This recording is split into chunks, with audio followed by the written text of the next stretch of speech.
তারপর আমাদের 18 জন বিধায়ক আমরা গিয়া অ্যাসেম্বলির স্পিকারের সামনে একটা ওয়েল থাকে, সেই ওয়েলে আমরা বসে গেছি। আর ওয়েলে বসে সেদিন আমরা বলছি 18 জন বিধায়ক, আজি আমি অসম বিধানসভার যেটা প্রস্তাব উত্থাপন করেছো, যে সকল মানুহক অন্যায়ভাৱে দি পঠোৱা হৈছে, যে সকল মানুহক ভোটাধিকাৰৰ পৰা বঞ্চিত কৰা হৈছে, উচ্চ শিক্ষাৰ পৰা বঞ্চিত কৰা হৈছে, তেওঁলোকৰ ল'ৰা ছোৱালীক চাকৰিৰ পৰা বঞ্চিত কৰা হৈছে, সেই সকল মানুহক যদি 10 লাখ 12 লাখ 15 লাখ টকাৰ ক্ষতিপূৰণ দিয়া নহয়, তেনেহলে আমি অসম বিধানসভাৰ আজি কাম কাজ চলিব নিদিওঁ। আজি অসম বিধানসভা স্তব্ধ করে দিন।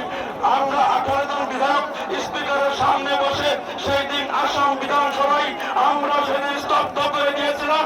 আর স্পিকার আমাদেরকে বলছে আপনার লোক নিজের আসনে যান, নিজের আসনে যান, নহলে অ্যাকশন